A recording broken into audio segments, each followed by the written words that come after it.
This is Andy Gutierrez from StarWars.com, and you are listening to Coffee with Kenobi with Dan Zehr. This is the podcast you're looking for. This is James Arnold Taylor, and you're listening to Coffee with Kenobi. I have a good feeling about this. Hello, my friends, and welcome back to Coffee with Kenobi. This is your spoiler-free place for Star Wars community and conversation. I'm your host, Dan Zehr, thrilled to be talking Star Wars with each and every one of you. You can support Coffee with Kenobi by following the show on Twitter, Facebook, Instagram, Pinterest, and TikTok, and subscribing to the YouTube channel.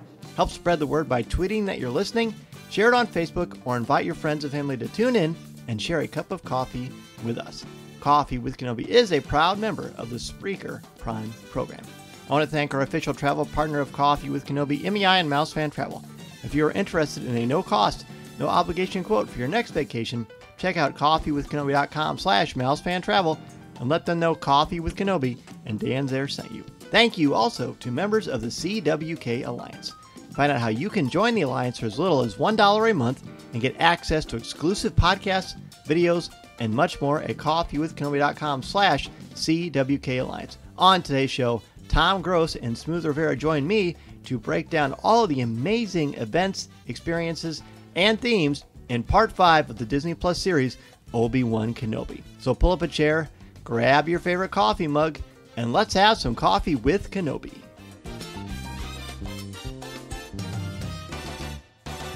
Joining us today for a cup of coffee to talk about Part 5 of Disney Plus's Obi-Wan Kenobi are two guests to the program. Now, one is a gnome. He's not a gnome. He is a guest and a good friend of ours. You know him, you love him, Mr. Tom Gross. Hello, everybody. It's great to be here. Woo-wee! Episode 5, Obi-Wan Kenobi. Woo-wee, indeed. Today deserves you must have watched a different episode. We're going to have a lot to talk about, and as we always do, we haven't talked about it or shared any thoughts together, so this is going to be completely fresh, authentic, and organic. Yes. Completely. Speaking of fresh, how about Smooth? How about for his first time on Coffee with Kenobi? He has been on CWK Pour-Over. He was a CWK Alliance Spotlight member. I think it was a year ago, maybe a little bit over a year ago. Yeah, it was right before our Summer Treats episode, I believe. We have Mr. Smooth Rivera. Smooth, welcome to Coffee with Kenobi. Wow. Thank you, guys. I appreciate the invite. It's always just a pleasure to chat with you guys. It's really fun. It is going to be great. We loved getting to meet you and hang out with you and your wife at Star Wars Celebration about a month ago, and happy to have you on the show, my friend. This is quite an episode to talk about. It is the penultimate episode of Obi-Wan Kenobi. Penultimate meaning the second to last one. So, Tom, we'll start with you. Letter grade and overall reactions. Oh, yes. This episode gets an A+ from me. I absolutely love this episode. It was full of tension, adventure, shootouts, lightsaber battles, heartbreak. I mean, you name it, it's there. This, minus the disclaimer at the opening and the 2022 violence, this is as Star Wars as it gets. I mean, this was just a wonderful episode. I've been looking forward to talking about this for quite a while. I even wrote down notes on this one because there are certain things I did not want to miss. Oh, great. Smooth, what about you? Letter grade and overall reactions. Yeah, incredible. I totally agree. As you look at the series overall, you know that something special is going to happen in these last 2 episodes. Only 6 episodes in this whole story arc. You can't imagine it wrapping up in such a short time. But man, this is just filled to the brim with everything Tom said: tension, action, drama, A+ all the way. I was loving it. Mostly loving it. I mean, there are parts that are pretty tough, but just awesome all around. This is absolutely 100% an A+. I mean, there is no doubt in my mind. This is one of the, I don't know, every week, is it the best episode of the series? I don't know. They're all fantastic, and they all build beautifully. I think the directing, I think the acting, I think the scripts, I think the effects. I think the tension I felt throughout this entire episode was unlike most things I watch in Star Wars. I mean, you get some tense moments or some tension, but this whole time it was so pulse pounding. And you mentioned the opening. We'll talk about that in a second, but top to bottom overall, this was like a time capsule. And I'll take it a step further. This to me was not the Star Wars of my youth. This is Star Wars maturing. This is Star Wars taking another step. Yeah, and to me, a very positive direction. I did watch it with Mason, as we always do. In fact, let's just talk about the opening. Tom, you talked about the opening. There was a warning at the beginning, and then we had a pretty jaw-dropping visual that was kind of sprinkled throughout the episode, which is very important thematically to what's going on. But talk about that opening warning, your thoughts on that, and just seeing what we saw at the beginning. And I want to hear from both of you on this. Let me ask you real quick. Has that opening been on every episode thus far? No, this is the first one. Because I'm pretty sure I went back. I went back to watch the beginning of episode 1 really quickly, and I noticed it was there. And I was like, I don't think that was maybe they just added them before. It's never been live in an episode. No, so I hadn't seen it. I don't know, but I have a theory about why that might be. So okay, so seeing that, I was like, okay, so we need to brace ourselves for maybe something extra, something unusual. Which I don't know. I don't know that I saw anything that was jaw-dropping, like, ooh, that's really disturbing, that I haven't already seen. But nonetheless, what I really want to get to is that opening, that flashback. They start with the image of Coruscant, and you're like, whoa, this is not where we haven't been here in this Obi-Wan series. And then you realize this is a flashback. Now, through my notes, I noted these as they were inserted throughout the episode. I noted them as interludes, taking from Chuck Wendig's Aftermath series. But I included them as interludes because of their impact at that moment throughout the entire episode.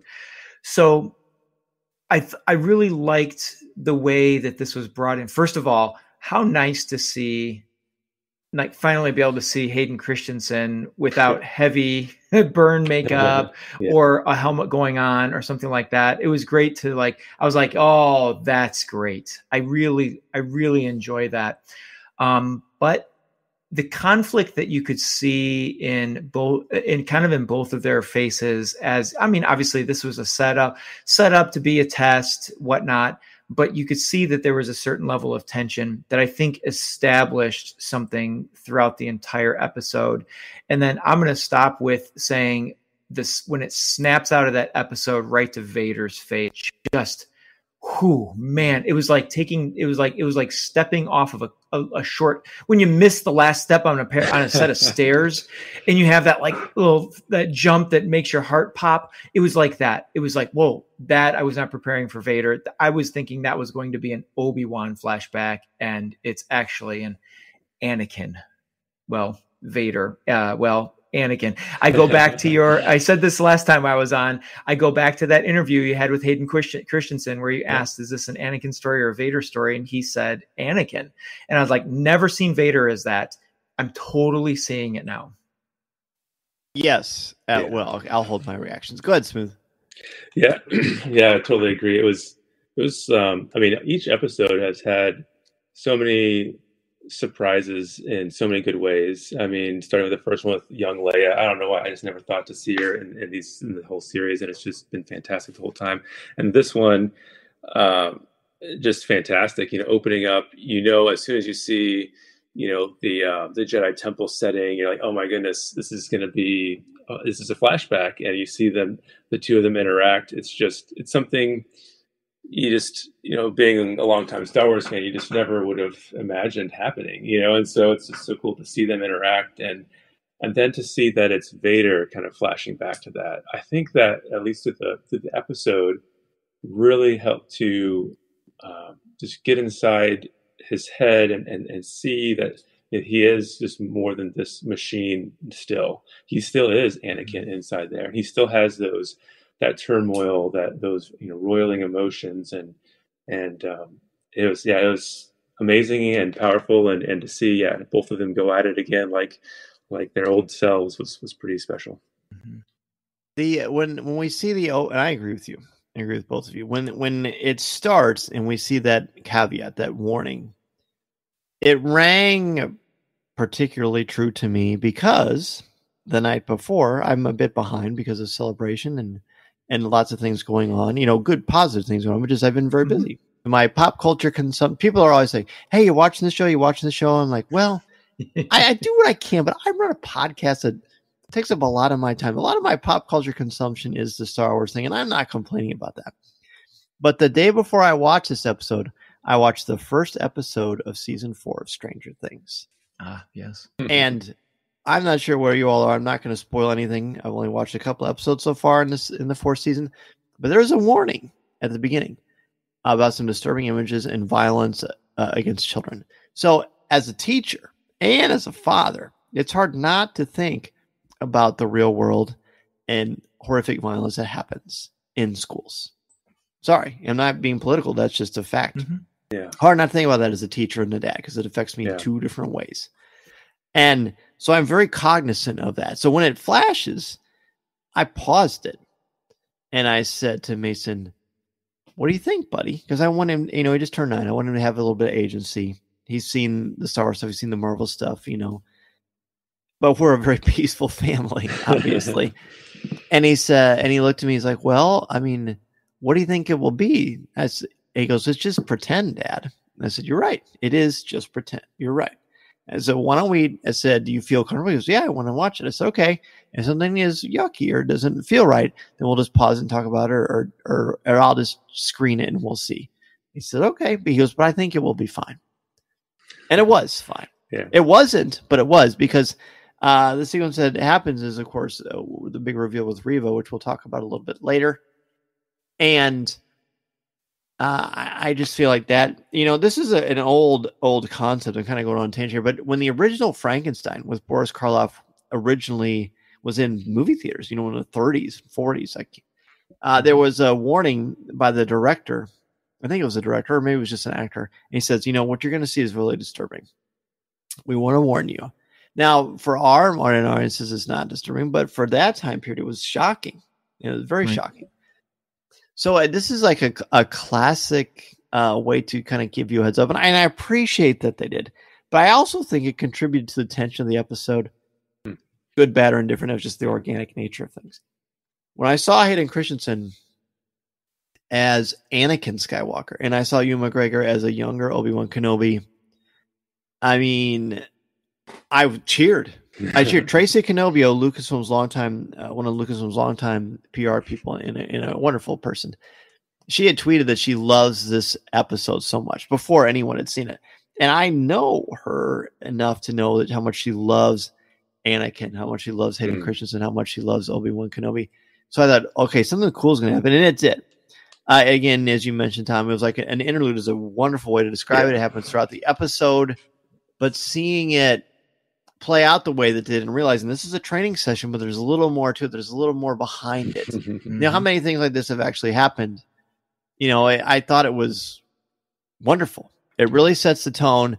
You're going to go on a bit of an emotional roller coaster. And I think we certainly did. I don't have, like we've been doing for this series, it's actually been kind of refreshing for me to review it. And hopefully people listening have been enjoying it as well. We don't have top 5s for the main Coffee with Kenobi breakdowns of these episodes. I'm not going down beat by beat. I want to talk about themes and ideas throughout this episode. And I certainly got a list. I mean, I think we need to talk about the ending. I think we need to talk about the reveal of Reva. I think we need to talk about what happens with Tala. I think we need to talk about growth of Obi-Wan Kenobi and what we learned about Darth Vader. Those are the big things I want to talk about. And I would kind of like to take them in some sort of an order. But Tom, you mentioned that you wrote some things down. So anything kind of in the beginning, first 10, 15 minutes of the episode that kind of jumped out that you want to hit on? Okay. Well, yeah. So the thing that really struck me and this is actually right before one of the interludes. So when Obi-Wan and Leia are in the docking bay or the hideout of the refugees, and they realize that they've been sabotaged, they're locked in, there's a Star Destroyer out there, and the one guy who's sort of leading the transports says, Kenobi says, Colin Roken is his name, Kawlan, and then last name Roken, played by the son of the actor Ice Cube. Oh, right. Okay. Nice. Yeah. And he's Excellent. great. I love him. Oh, yeah. Yes, love him. I enjoyed him as well. So Colin he's discussing with Obi-Wan how to handle this. And without going over the whole thing, Colby, at one point, Colin turns to Obi-Wan and says, "How do you know? How do you know that's what we should do?" Yeah. And, Kenobi just knows this. And then they click to that interlude, and it's the one where Anakin backs him into that level, and Obi-Wan pushes him away. And he says, "Anakin, you're being so aggressive. Be mindful." Sorry, that was terrible, but yeah. I loved it. That was trying to set great. up the dialogue. And Anakin, his line that really resonated with me was, "Mercy doesn't defeat an enemy." Right there is how you know that Kenobi knows what's going to happen here, and he sees it coming. And what it sets up for me in this whole episode is that we're getting a different sort of, 2 episodes ago, Vader dominated Kenobi with a lightsaber battle.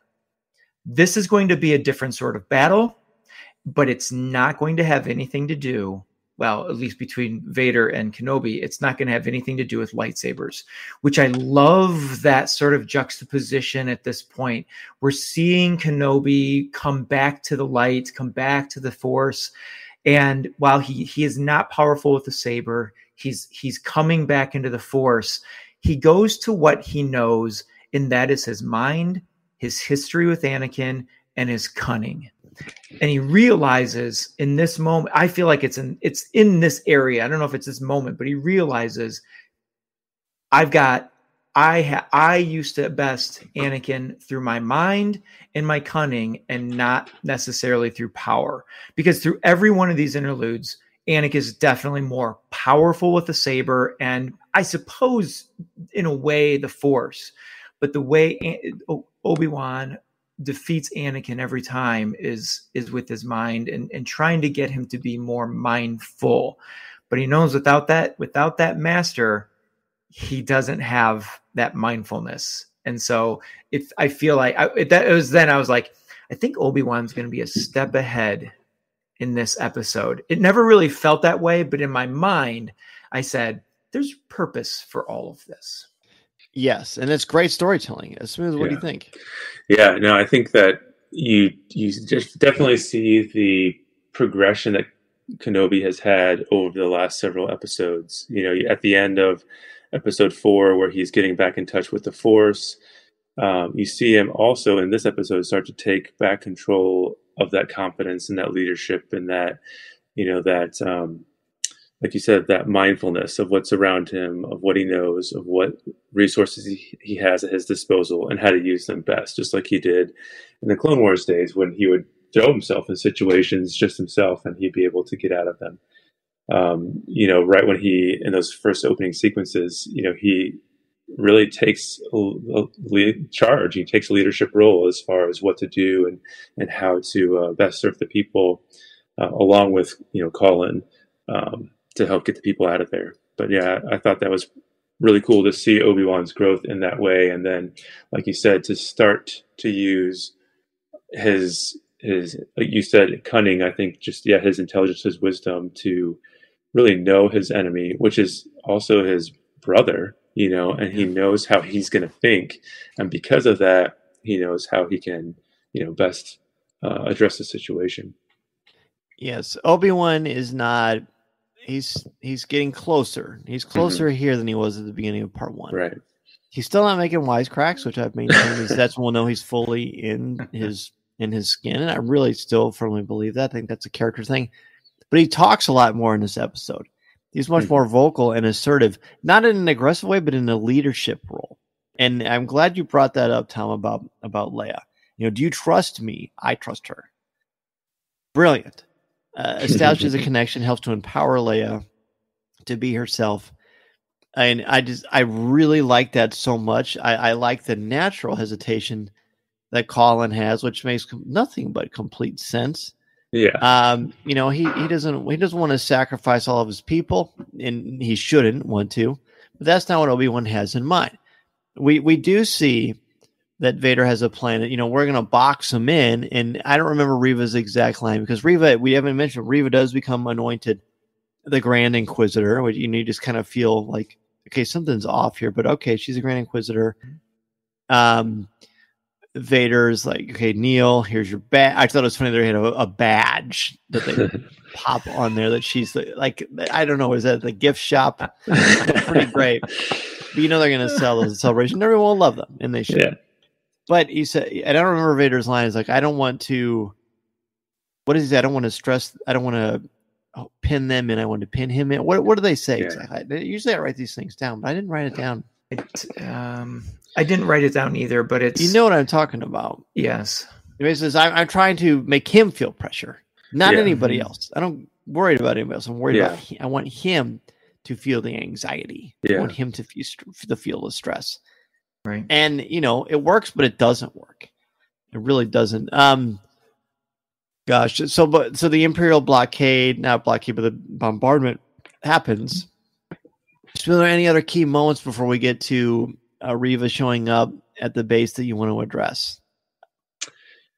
There was, and I don't know if you wanted to discuss that later. You said Tala, because there is a really important conversation between Obi-Wan and Tala as they're kind of preparing for the baddies to kind of come in. And I think that was really important to get, this character's background, to kind of flesh her out more since she was so important, and especially last episode, and to kind of see where it all came from, how she got to the status that she was with the Empire, and what it was that made her turn, and to know that she sees her role in enabling the Empire before she kind of casted our said, well, I just didn't know what they were going to do with these people. I was hoping to round them up.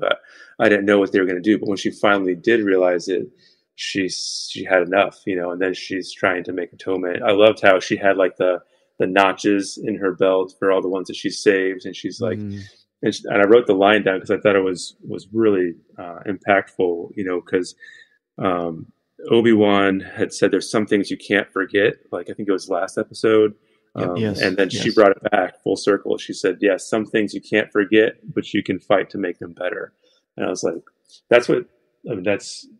you can tell that's what kind of drove her, as far as her purpose was now. But then I think you can see that, seeping into Obi-Wan and how he's now, taking on that role as well. I think there's a ton of great mental health advice whenever Tala talks. There's a ton of great real world application to this sort of a thing. A lot of people mire and marinate in their pain in real life, and just that's where they are, and that's how they consciously or subconsciously define themselves. And she's saying, no, that's not what we are going to do. That's not what I am going to do. And I think she inspires him. She definitely inspires Leia too. She's very important to this series and to Obi-Wan's development, which is nice to see. One thing I do want to throw in about when we see the flashbacks of Obi-Wan and Anakin dueling, just the fact that we get to say that out loud is a wonderful testament to how great this series is, by the way. But time-wise, this is not Revenge of the Sith Anakin Skywalker. This is impetuous, angry, abrasive, aggressive, because he's got his Padawan braid, right? And he's got the shorter haircut. I just think that's important to mention because there's a part of you that thinks, there's a part of me when I'm watching that thinks, well, why didn't they seriously take a step back and consider not training him? Because he's clearly very aggressive. There's a couple of thoughts on this. One, they're already so far into his training. He's clearly done a lot of heroic things, or will. He does more after episode 2, really, to be fair. but there's an interesting little thing that happens there with him. And for all we know, maybe other Jedi show this kind of aggressiveness or this frustration. I mean, you'd think it'd be hard not to duel and, constantly be bested by your mentor and not get a little frustrated at times and still have that warrior mentality. And he does have to have a warrior mentality because the Clone Wars are going to be a thing. But this is, again, before Clone Wars, before real fighting. So it's kind of challenging, kind of tricky but it also could be an example of why they're still letting him train in the first place. If these are the kind of warning, like, in the profession, we would call this a red flag, wouldn't we? Yeah.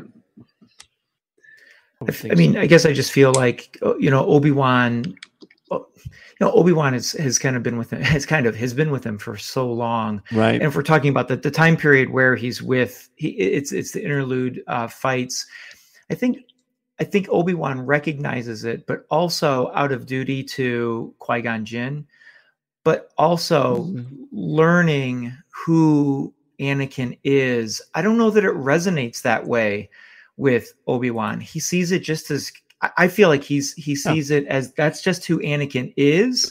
Yep. And and he takes responsibility on himself to say, I'm his master. I need to harness this, continue to teach him, because even though he addresses the aggressiveness, he gives him the correction. You need to be more mindful. You need to this and that. Now, he doesn't really address that showing mercy isn't how you defeat an enemy. I mean, that's a pretty strong statement. Yeah. But again, I wonder if Obi-Wan is just used to hearing Anakin say that he doesn't think much about it. Because he is 19, theoretically, even though he doesn't look 19 in this part. I mean, it's... but that's okay. I mean, is okay. If I get to see Hayden Christensen as Anakin Skywalker, they could tell me he's a toddler. That's great. I love it. I will take every morsel of it and be very happy and very satisfied. He's a wonderful actor. Yeah, absolutely. And I hear you. I think as an outsider, we know that it's a red flag. We can see it's a red flag. But thinking of it from Obi-Wan's point of view, this is his, not just a Padawan. This is somebody, like, he calls him his brother so many times. And you think of it in our own lives, how many times do we not truly see warning signs that might be there in our own loved ones because we kind of gloss over them, or we, whether it's good or bad, we hope that they can overcome them with some assistance, and so I don't necessarily see that as like, oh, well, it was, obvious. Everybody should have known. I think it's more of, this is just the kind of a side effect of love, where you kind of hold that tension of, this person may not have, maybe having some wrong ideology, but maybe we can help correct that by influence, by example, and maybe they'll grow out of it. But, and I think for Anakin, it's not as much, at least at this point, like anger. It's just passion, and unfortunately, that passion is what gets manipulated by the wrong side. There isn't a father alive or a coach alive that has not played a sport with their child, especially if there's someone in their teens. You're going to see that bravado is going to come out. Doesn't matter who the sport is or whether it's your daughter or your son. Doesn't really matter. You're going to see, if they're competitive, you're going to see that, right? So there's also that part of it's like, well, this is kind of a realistic approach at, learning to kind of be who you are, learning to be in control of your power, of your strength, of your talents, of your abilities. It was really great. It was head scratching, but also great, and I love every aspect of that. So speaking of that, we talked about Reva. She's the new Grand Inquisitor. She shows up, and Obi-Wan says, because there's this beautiful scene, guys, where he's going through and looking at sort of things that they have from people who have passed on. There's this big trunk full of old lightsaber hills, and I haven't paused it to stare at all of them or what have you, but maybe some of them are recognizable. I'm not entirely sure, but it doesn't matter. As I talked about in a previous Coffee with Kenobi, the reason Obi-Wan says your lightsaber is your life is because that kyber crystal in there that you pick right, that you select. It's very personal, very intimate. It is a way to center you in battle in the Force, or when you're using your lightsaber, that helps to calm you through the Force. So it's like a part of them is, even though it's a weapon, it's not a weapon. It's a way for them to meditate in the Force as well. It's very spiritual, and Obi-Wan would know that as well as any Jedi ever would have. So I feel like there was a really nice emotional moment there with him looking at those different hilts. But and he gives up all of his weapons. He gives up his blaster, his communicator, and his lightsaber. And I looked at Mason and I said, well, if I had a list of things I didn't expect in Obi-Wan Kenobi, this would be at the top. Him going to face Vader without any weapons. But Obi-Wan Kenobi says to everyone watching and everyone in the story itself, and we mentioned this, there are some battles you don't use weapons for. And he was right. And then we keep getting those flashbacks again. Tom, you've already covered this really, really well. But I just think it's great because it does play in to this Reva thing. So let's talk about the Reva thing. Let's talk about her conversation with Obi-Wan Kenobi and what we learn about Reva and her backstory.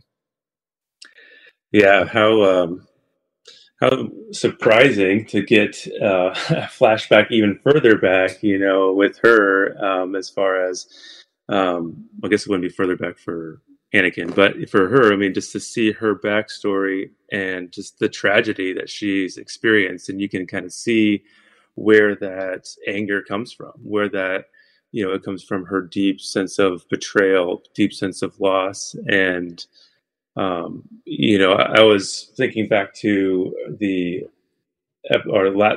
last episode 4, where she's talking with young Leia, and she's like, no one's going to save you but you. We know where that comes from now, that hopelessness, and so how horrible to be. And she even says that she thought that Anakin was coming to save them, to protect them, and then he draws the lightsaber on them. I mean, it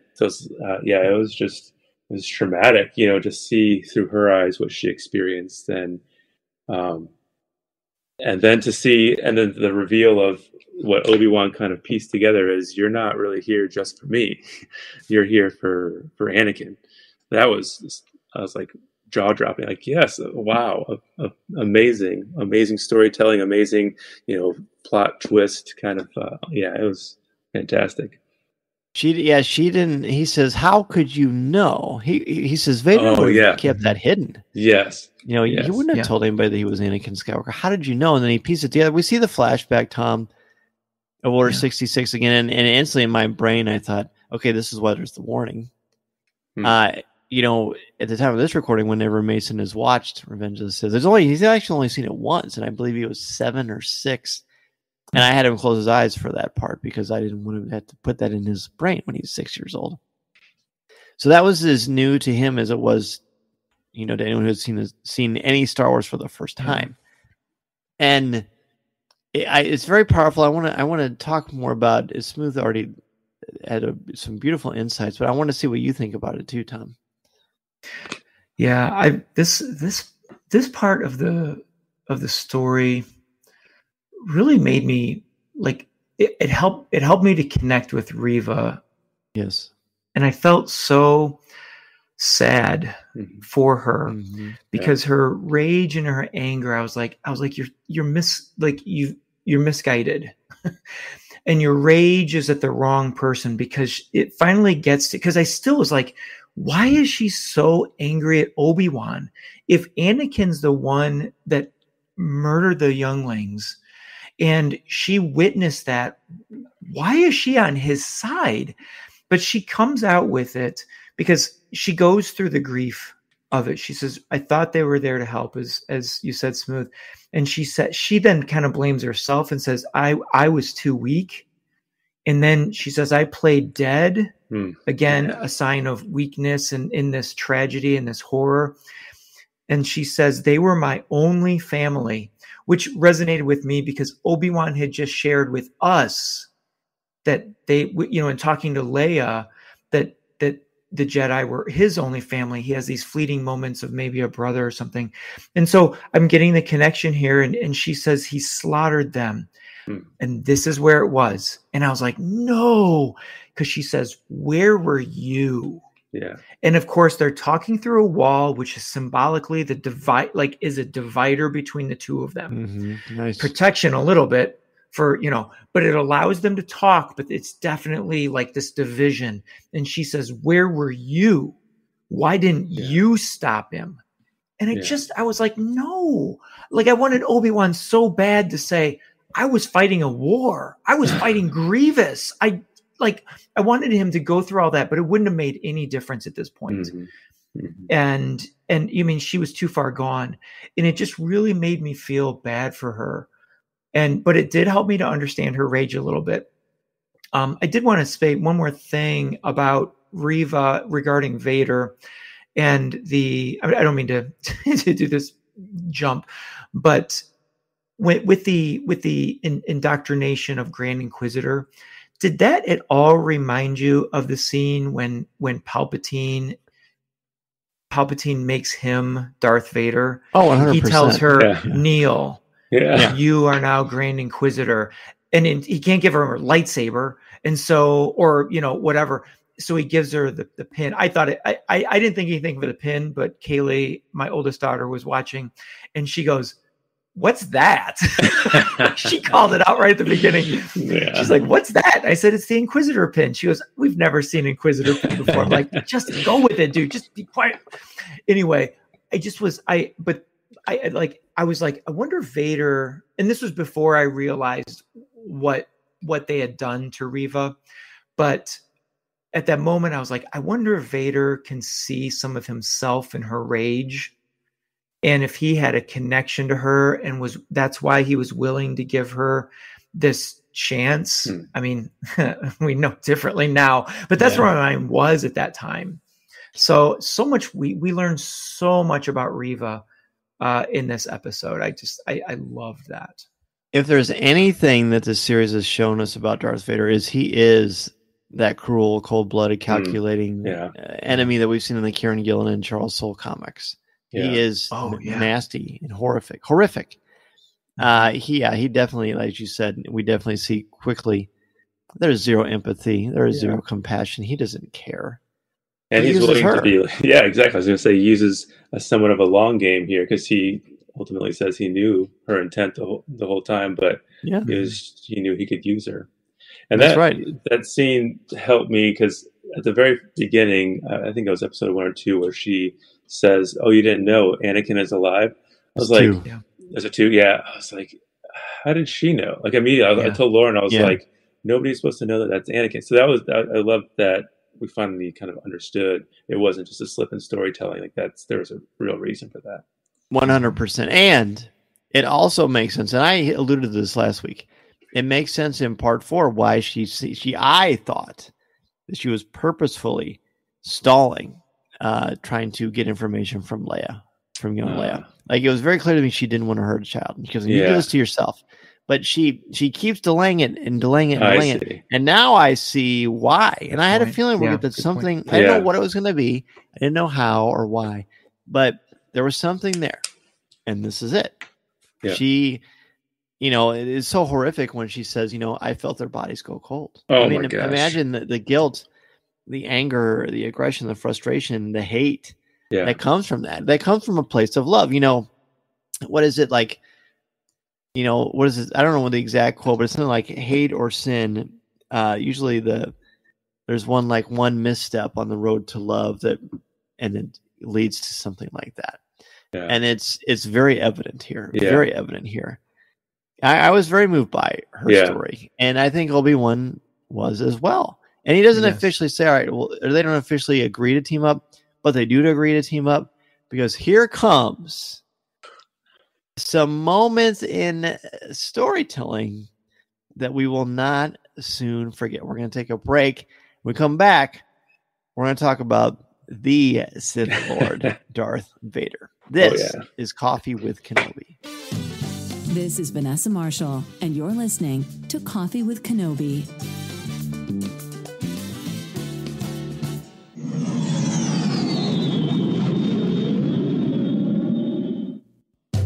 We are back, and we've broken down a majority of part 5. There's some important themes there that I'm sure we'll be talking about for years and years to come.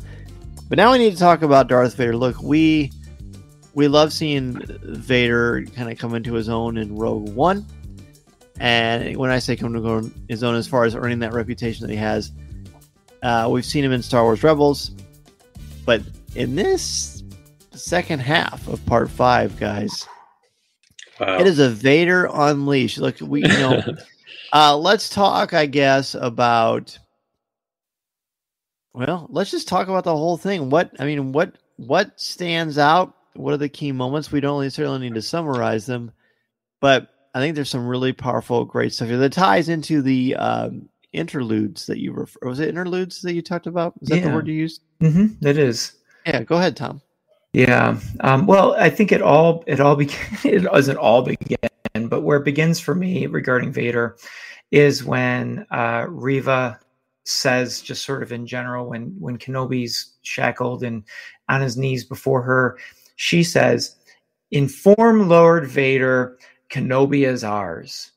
If you go back through all of the stories and movies, anytime someone says "inform Lord Vader," it doesn't bode well for them. Think about Empire Strikes Back. So yeah. Vader is coming. This is it. But she calls him. She says, "Inform Lord Vader," and when he makes the appearance on the planet, and he comes to her and says, "Where is he?" and she says, "I've got him locked inside." What does he say? He says, "I'll apprehend." It's not apprehend, but he says, "I'll take care of this myself." Yeah. Oh, yeah. Man, oh man. I mean, you can see it, and I go back to, like, is it Vader? Is it Anakin? Yeah. I feel like right now it's Anakin in Vader's uniform because of that. There's another note I wrote down here, and as I put the question, is Vader acting like Kylo Ren? Like, this is a young Vader. Right? It's pretty early in his Vaderisms, at least, as far as like a chasing down. Probably 39. I think he's around 39 years old. But I mean, like, as being Vader though, like yeah, it's just been Vader for 10 years. So he's still like he's about to apprehend the one person he's been looking for 10 years, and I just feel like he's very reckless in the way he goes. I'll do it myself. And I walk in, and there's times with just his brashness, I'm like, man, these are the things that frustrated me about Kylo Ren early in the sequel trilogy. But he has pure power. He's brash. But I don't know how far you want me to go with this, because what I really want to talk about is his terror of tearing that ship apart, which was totally frightening. And all I could think of was, boy, did Han Solo and everybody get lucky on Hoth when that happened. Yeah. Then what I really want to, what I personally would like to talk about is what may be in my top 3 lightsaber battles. Well, let's save that for a separate. I'll save that. Yeah, let's talk about that later. I want to weigh in on what you said just there. I didn't find Vader reckless at all, and I found him the opposite of reckless. I found him so arrogant and so angry and so like, I got this. Like, have you ever seen Fernando Tatis Jr. hit a home run before? I mean, that's what it is. Yeah, it's this like. The strutting, I am so powerful in the Force, no one can mess with me. He thought that from early on in his life. And now he's finally get to see Obi-Wan Kenobi. He thinks he's got all these pieces in place. He's going to best his former master. He's toying with Reva the entire time, even though she doesn't know yet, and neither do we, as he's strolling through. I kept thinking, doesn't he know this is a trap? And then I'm like, of course he does. He doesn't care. He doesn't think any trap can stop him. Yeah. And that makes him even more frightening to me, because the way he just looks, that this costume is just so brilliant. I've always thought Darth Vader's costume was perfection. And the way that Hayden Christensen carries that role and carries that weight and strolls through that base was just so good. So good. Smooth, anything you want to say about that? Because I would definitely want to talk about the lightsaber duel itself too. But yeah, the stuff with the ship flying away, because I first thought, my goodness, oh no. Yeah. And Mason and I look at each other, and he slowly brings it down. He rips out part of it just because he can. Like he did that because he could. And then you see the one fly away, and all of a sudden you connect the dots of, oh, okay, Obi-Wan outsmarted him. Yeah. He told us he was going to do that. Anakin, we see this time and time again. Talent is great, but yes, not only do you have to outthink your opponent, but you have to not underestimate your opponent. And often when we're super talented and you're a little bit, sometimes when you're not as mature in certain ways in your life, you're going to underestimate. And he underestimates Obi-Wan yet again. And look what happens. And it was a breathtaking, thrilling moment. We've never seen anything like that in live action. You've seen it in the Force Unleashed video games and things like that, but never in Star Wars live action. And it was absolutely tremendous. Yeah. Oh, absolutely. Yeah. One thing that kept coming back to me was that interlude about how I wrote the quote down about Obi-Wan told Anakin that your need for victory blinds you, and that's how he's, Obi-Wan is discussing the issue with Anakin, with Reva. He's like, I don't need to be the one to do this. He'll be focused on me. I'm bringing him to you. So then, all he'll see is me. You can, strike at that moment. But we also see that the quote play out, your need for victory blinds you, in this whole thing, this pride. I love how he never runs. He always just walks with purpose through this things. Yeah. He sees Obi-Wan's not where he's supposed to be. So he's just, walking through to then see the ship about to take off. And then when he grabs it, I think we all were like, whoa, almost like get off the couch. Like, are you kidding me? And just rips it apart. And then, obviously Obi-Wan had that was just for distraction. Yeah, it was brilliant. Insanely brilliant. It was great juxtaposition. I love that use of the interlude on that one, because he snatches victory from Vader, blindly, as he says in the quote, but he does it too, and both times as a Padawan and now as a Sith Lord. Epic. All right, well then let's talk about the duel. Let's talk. Is it fair to call it a duel? Go ahead, Tom. You wanted to talk about it earlier. Please kick it off for us. Do I? I think the most significant thing here is Vader never draws his own weapon.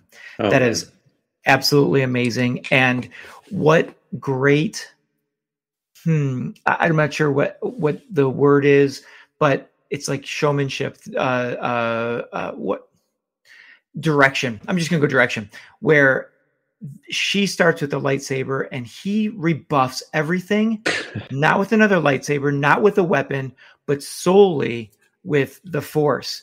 Just like Obi-Wan says moments earlier, there are other ways to fight. So Vader did learn some things from Obi-Wan, but also he wants to show his might. Oh, yeah. And he establishes himself as he is the boss. But it's such a beautiful fight. He is like, when you take two magnets and you try to, and they're at the opposing sides and they keep moving away from each other, because that's what this was like. Every time she swung, he just pushes it away with the Force. And I was like, man, he's like got a magnetic field around him by using the Force. But then he steals her lightsaber away from her and splits it in two. Now, that is intentional, by the way. The Hasbro action figure shows that is intended to be it can be too blatant. But he takes them, and how cool was that to see him holding two red blades? And he does it not once, but twice, because gives it to her, lets her fight with it, steals it back from her again.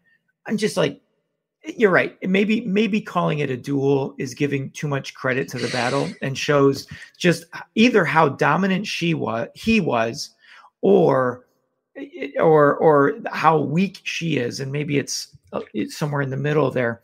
But just his brute force. And as I sat there watching it, all I could think was, this is why this leads directly to the Rogue One sequence. What I just witnessed, how he treats his quote Grand Inquisitor, but one of his people, one of his own, it sets up what we're going to see in Rogue One. His viciousness, his frustration continues to build. And so I just think it's a magnificent battle. Even though he completely dominates it, he dominates it with like this Sith beauty. Yeah. Well said. Smooth, what do you think? Yeah, I mean, you see him looking off as the spaceship takes off, and Reva kind of hesitates a little bit. But even if she didn't, she had no chance in this battle. I mean, from the first stroke, wasn't even able to complete it. He stops it with his back turned, and then he turns around and block with the Force, which is just magnificent. I mean, to see it, like you said, in live action like that is just. It's incredible to be a part of, to witness, and you wonder. I mean, obviously, to get to where she is, she has to have skill, and skill with the Force, skill with the saber, and so I think it just epitomizes, how powerful Anakin is, with the Force, and why he can be, I guess, arrogant to the point where he walks and never runs to these battles and stuff, but to his detriment, unfortunately. But yeah, and then when he has the double lightsabers, definitely call back to the Count Dooku scene with Dooku kneeling. I thought we're going to see one of those again, but a little bit different. But still, sad for Reva. Like you said, he kind of had this compassion for her once you heard her story. And could understand her rage, but anger and anger that doesn't mix well. No, it really is that you nailed it too, both of you. The fact that he never even thinks about.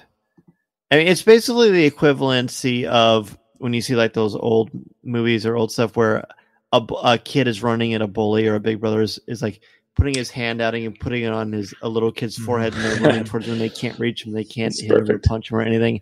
That's what he does. He is so dismissive of her. He manipulated her and he used her for. He says he knew her from the beginning.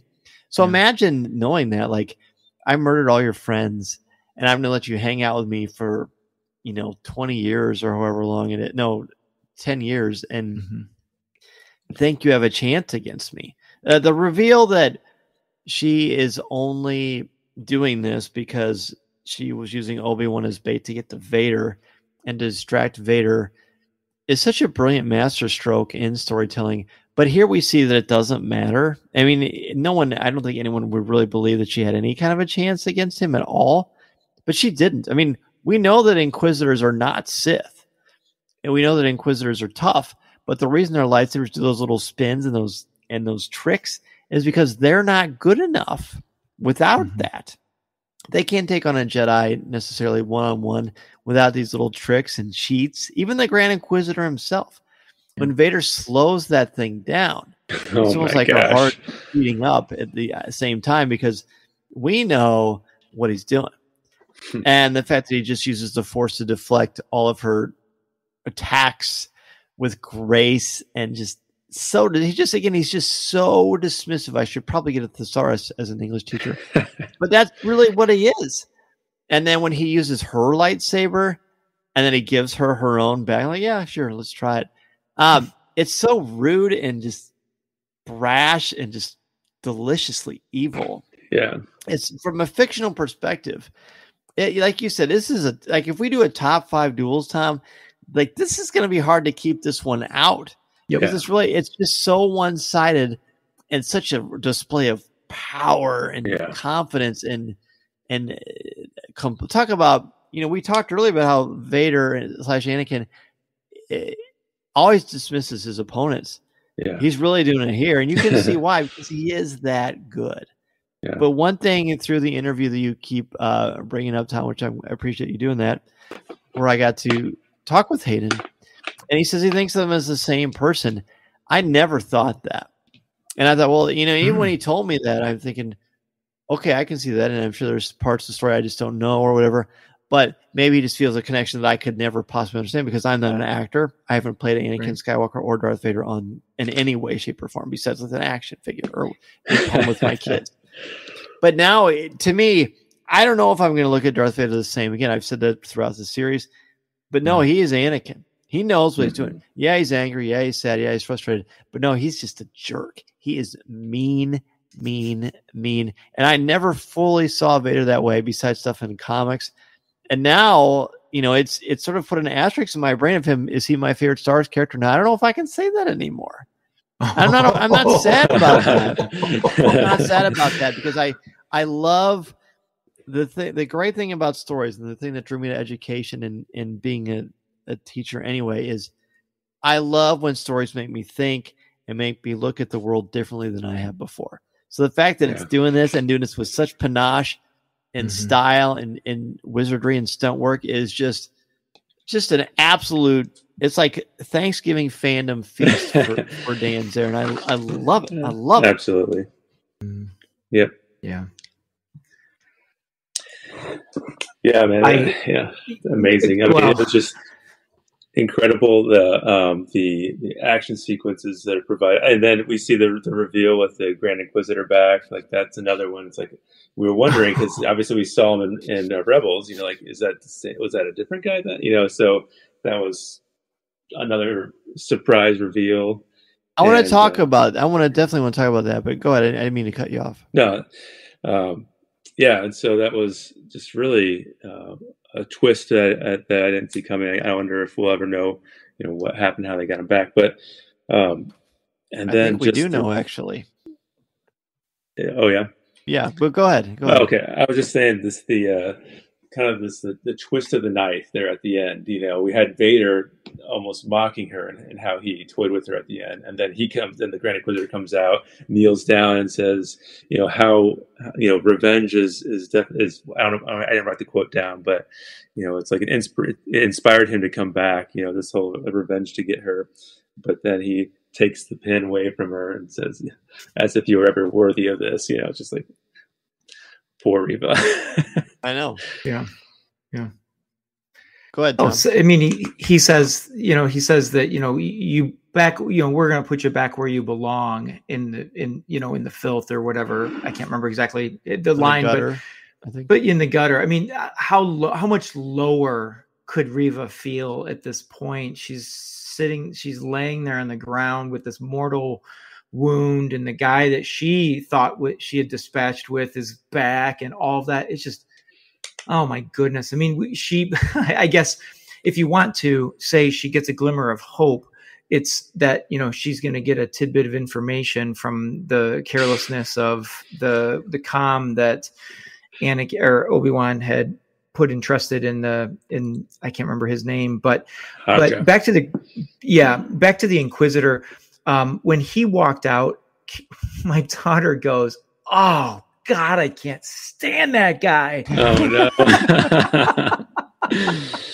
Which I think is great, because then in just a few moments after that, she says, I just want to watch all of the movies again. She goes, "This story is so good." And Dan, wow. Kaylee, and how I feel like she's been sort of losing the way. I'm like, oh, that's exactly what I wanted this series to do, is make fans, myself included, people like my daughter, to have faith in Star Wars and rejuvenate that feeling we have when we first watch A New Hope or whatever the first movie was for anybody, that this brings, this is the center, because Obi-Wan Kenobi is so important in my mind about what this whole, it's not the whole story, but he's such an important piece of it. Yeah. That and when the Grand Inquisitor came back out, wow. I mean, so I'm dying to know what your theory is, Dan, on how do we know that we should have seen that he was coming back? Because I was with you, Smooth. I was like, what?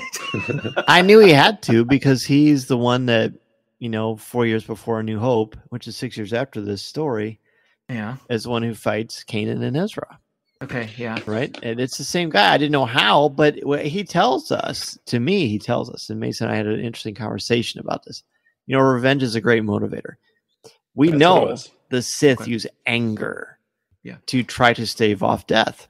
And that's what Darth Maul did. That's what Maul did on that garbage planet.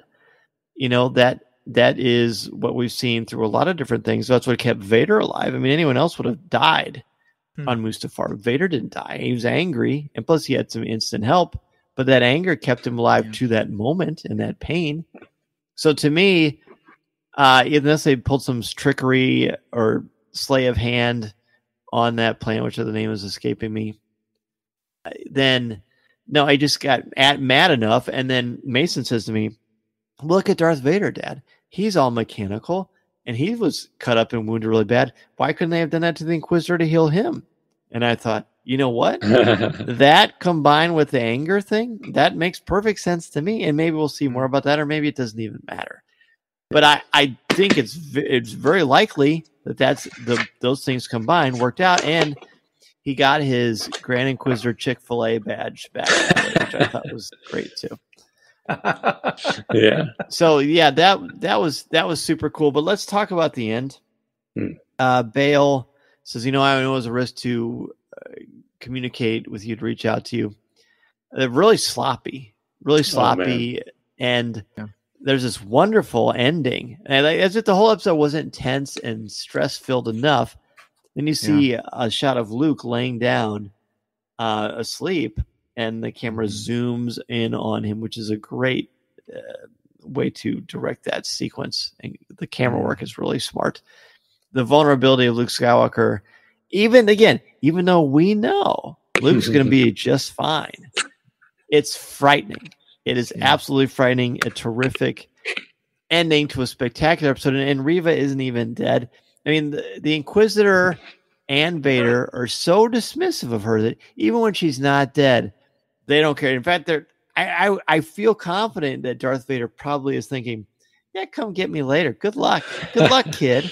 You're not even worth my time. I'm not even going to kill you. You don't even deserve that. I like you to be really mad. I really like you to feel defeated. We've seen that. He does let Obi-Wan Kenobi go in part 3. And now we see very clearly he didn't have to do that. He let him go. He wants to mess with your mind.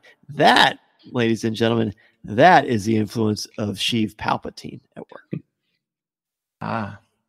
Yeah, that's a really good connection. Yeah, I wasn't sure if the Inquisitor was a different, because if that was like a race that he came from that looked like that, and maybe that was a different Inquisitor. But yeah, that makes sense if that's the same guy, that he'd have to come back. And I guess what was going on in my mind when at the end, when she's still alive and she gets a communicator, is that both Anakin and the Grand Inquisitor both came back from a, quote, mortal wound to come back and haunt their enemy. Like, you think they would learn the lesson here? Like, why don't they just finish the job? But maybe it is that pride thing. Yeah. Oh yeah, it's pure arrogance. Yeah. So do you guys want to say anything about the ending with Luke or anything else before we wrap this up? This has been a wonderful discussion about a terrific episode. I was just gonna, what I was gonna say is about the same as you, as the tension that they build there, that zooming in, and it's a great sequence because you go to the homestead, then you go a little closer, then you see Luke, and then it's a pan in, and just, oh boy, I really thought we were gonna see some red in the background or something. I'm like, dude, this cannot possibly be. But we didn't. But still, that almost is worse because it just you have that tension, and you just wonder, can Obi-Wan get back in time? That's where I am right now. Can he get back in time to?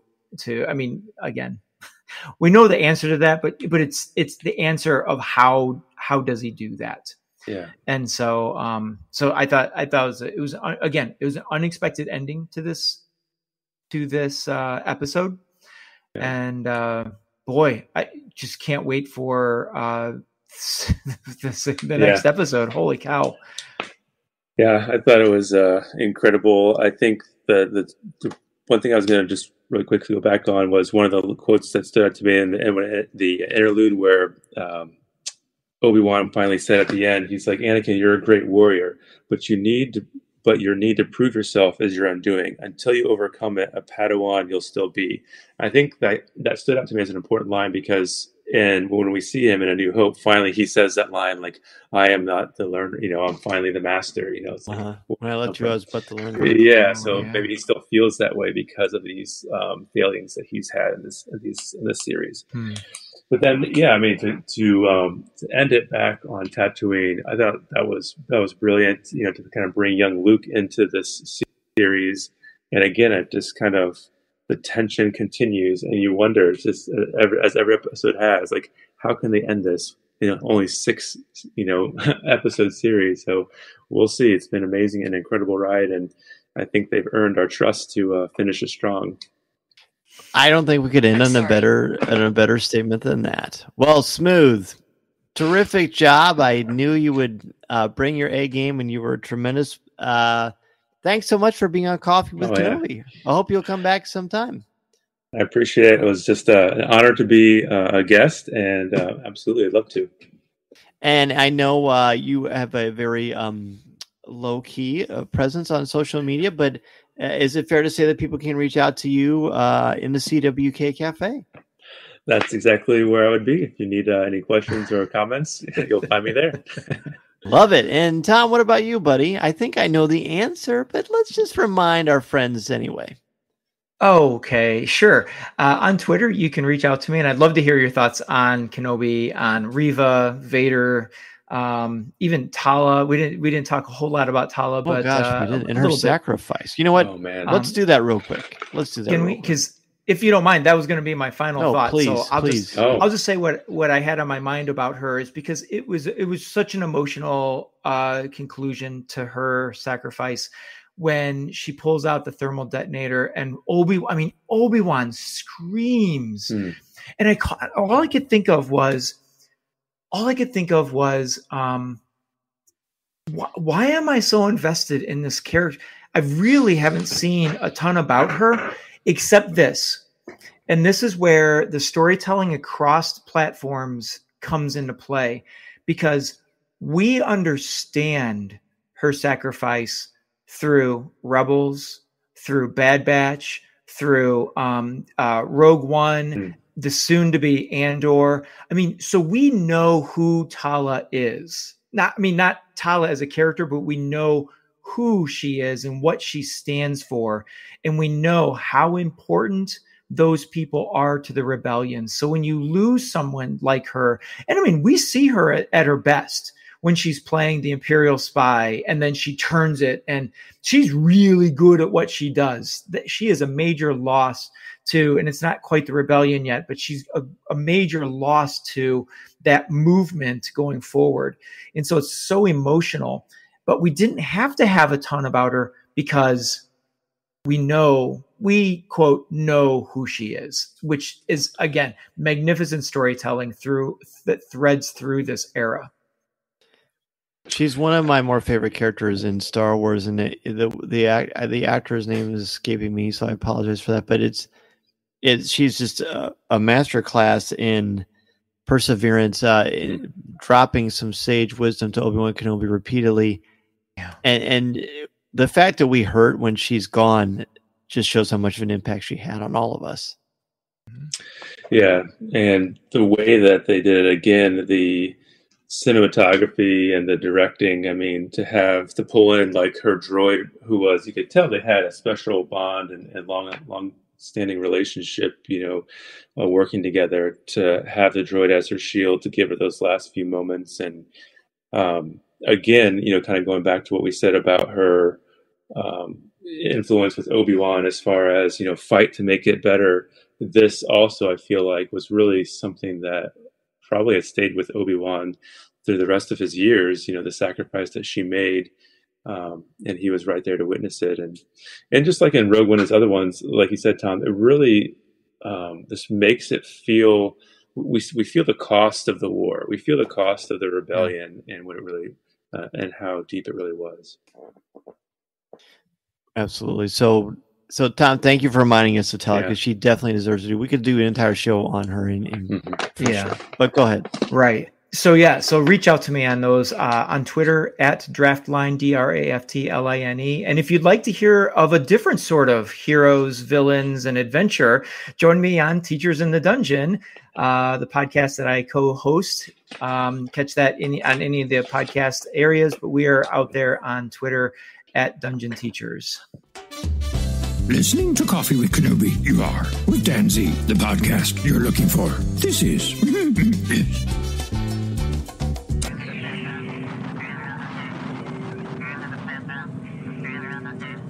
That's going to do it for this week's episode of Coffee with Kenobi. I want to thank Smooth Rivera and Tom Gross for joining me, and all of you for being a part of this Star Wars conversation. MEI and Mouse Fan Travel is your no-cost, no-obligation, quote, place to go at coffeewithkenobi.com/mousefan-travel. They can help you plan your magical vacation, whether it's on a Star Wars or Disney-related thing like the Galactic Star Cruiser, Galaxy's Edge, the theme parks, the cruise lines, Star Wars Celebration next year in London, or anywhere else you want to go. It doesn't have to be a theme park. You can go anywhere, Europe, overseas, anywhere in the States. You name it, MEI and Mouse Fan Travel can help you. Plus, you can help support me and Coffee with Kenobi in the process. CWK Live is every Monday night at 7 o'clock p.m. Central Standard Time at coffeewithkenobi.com/live or facebook.com/coffeewithkenobi. Our Coffee with Kenobi Facebook group is the CWK Cafe at coffeewithkenobi.com/community. There you can go for Star Wars thoughts, comments, reviews, and opinions in a family-friendly, spoiler, and drama-free place. Coffee with Kenobi is possible because of the members of the CWK Alliance. Thanks to you, the podcast, Facebook Live, event coverage, and so much more comes to life. Find out how you can help this show for as little as $1 a month by joining the CWK Alliance, and you'll receive access to CWK Pour-Over, an exclusive weekly audio and video podcast not heard anywhere else. coffeewithkenobi.com/support or coffeewithkenobi.com/CWK Alliance is where you can become a member. And 10% of your monthly contributions go directly to the St. Jude Children's Hospital. Coffeewithkenobi.com is the website for Star Wars news, announcements, reviews, videos, and so much more. You can email me, Dan Z, at coffeewithkenobi.com. Connect with me on Twitter at Mr. Zehr, MRZEHR, on Instagram at Dan Zehr, CWK, or on LinkedIn. You can find Coffee with Kenobi all over social media, Twitter, Instagram, Pinterest, TikTok. Give the show a like on Facebook at facebook.com/coffeewithkenobi, or subscribe to Coffee with Kenobi's YouTube channel. Please take a couple of minutes to rate and review the show on iTunes, Google Podcasts, or Spotify. If you like the new Coffee with Kenobi logo, go to our shop at coffeewithkenobi.com/shop for t-shirts, hoodies, laptop covers, phone cases, all kinds of cool stuff. If you are starting a podcast or a blog or want to expand your existing brand, danzmedia.com is where you can go to sign up and have me help you. I'm available to come to your school, conference, business, or organization to talk about how to tap into your strengths and help you bring out your very best. And if you are in the Central Illinois area this Saturday on June 18th from 4:30 to 5, I will have a book talk and author Q&A signing for Star Wars I Am Your Father, Lessons for Parents, Protectors, and Mentors. Then from 5 o'clock to 5:45, I will have the book signing. And then at 6 o'clock, A New Hope will be playing on the big screen. There will be a limited number of books available for purchase at the socially distanced event. Thanks again, everybody, for joining us. We've only got one more episode of Obi-Wan Kenobi left. I'm really looking forward to that and to breaking it down with all of you. So get your top 5 ready for part 5. If you want to be a part of the conversation, here's some immediate feedback from me on your comments, opinions, and reviews of part 5 of Obi-Wan Kenobi. Until next time, have a great weekend. And remember, this is the podcast you're looking for. This podcast is not endorsed by the Walt Disney Company or Lucasfilm Limited. It is intended for entertainment and informational purposes only. The official Star Wars website can be found at www.starwars.com. Star Wars, all names, sounds, and any other Star Wars-related items are registered trademarks and/or copyrights of Disney and their respective trademark and copyright holders. All original content of this podcast is the intellectual property of Coffee with Kenobi unless otherwise indicated. This is the podcast you're looking for.